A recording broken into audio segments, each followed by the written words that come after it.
Just above Coalmont, you come up this dastardly dirt road, see a sign for the Granite Creek Cemetery. This is the historic cemetery, I guess. This is out the window of my car.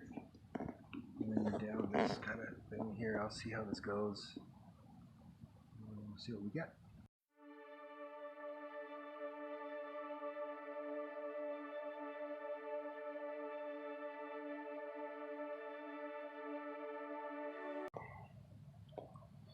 Okay, never done this at a graveyard before. So there's the Granite Creek Cemetery map, and you are here, which would be right here. And we are looking for this lady right here, Hattie McBride. The bugs are up. Sorry about the jostling. Where's Hattie here? 1920. I'm getting eaten. Sorry about that. November 21st, 1920. C30. We come over here. C. And we come down 30. F stands for fenced grave or family plot. And H stands for headstone. Okay, let's go find C30.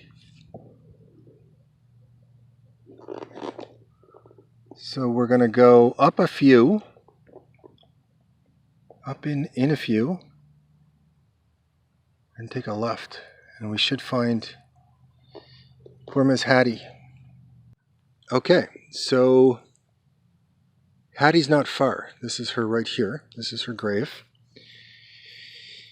And there is a song about this young woman who was formerly the big madam brothel owner in this more and more interesting town. Murdered for her currency, and her residence was burned to the ground. I think I'm going to find out more about her at a later date. For now, I'm just going to have a look around this graveyard. And there are recent graves here as well, not just historic sites, essentially, like what this is. So I think I'm going to turn the camera off for the rest of this, unless something really grabs me, out of respect for the deceased. So I read on the way in that this cemetery rather, was started in what they refer to as the pioneer days of this little community.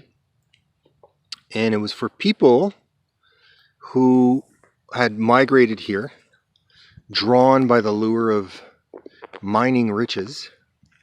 So the transient element was present even back then. And as they word it, for people who didn't have nearby family to grieve for them, the locals essentially took it upon themselves to take care of burial and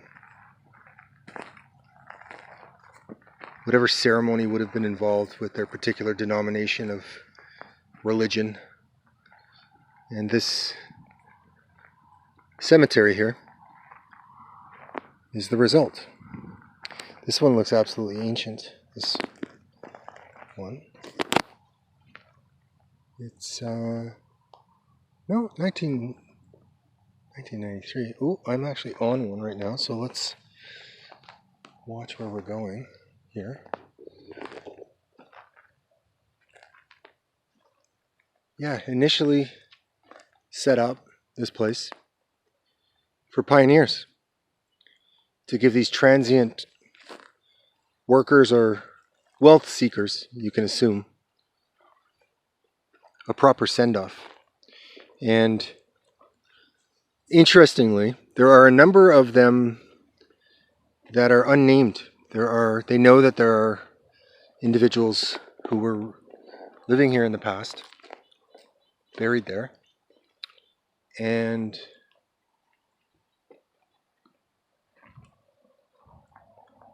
they don't have names on them, so that's an interesting.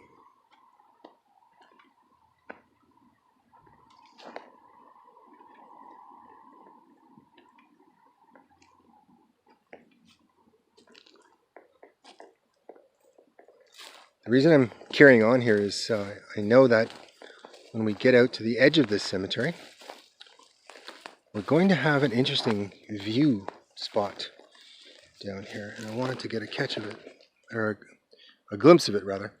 So this is the possible apparent view the deceased enjoy in this graveyard, and it sure is beautiful. There's a river right there. This is what I was telling you about these unnamed ones. There's one here.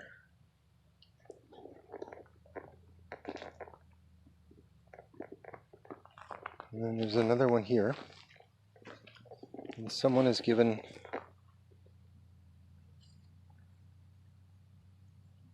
a little coin gesture to this unnamed individual. And you know what? I'm thinking I'm going to do that for the other unnamed one, just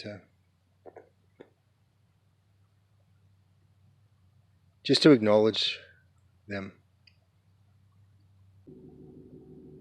Oh, it's a hot one. I have the aircon off so I can do this with proper audio sound coming through. I'm trying to get comfortable here. So this is a fascinating aspect of YouTube and doing YouTube videos. I started out this evening with the intent and the intention of going to explore this interesting seeming little town named Coalmont, which I've done. I just scratched the surface. Any of these mining towns, I know you're not supposed to swear on YouTube, but these are tough fucking people. Okay, these are tough fucking people in these towns. Even the littlest guy or littlest girl will mess you up in these towns. They're miners, right? And or descendants of miners. Then there's a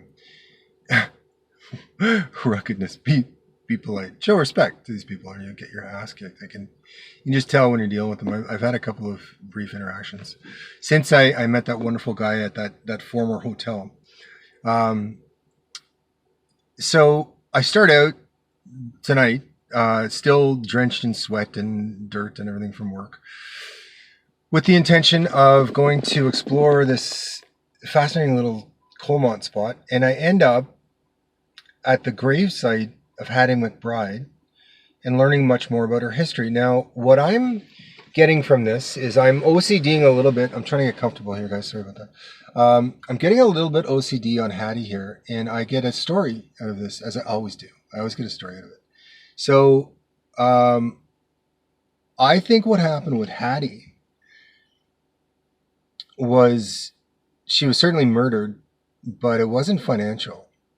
No, it was a lover who murdered Hattie. I don't know the real story, but I get a screenplay idea in my imagination process about this woman, and it was her lesbian lover.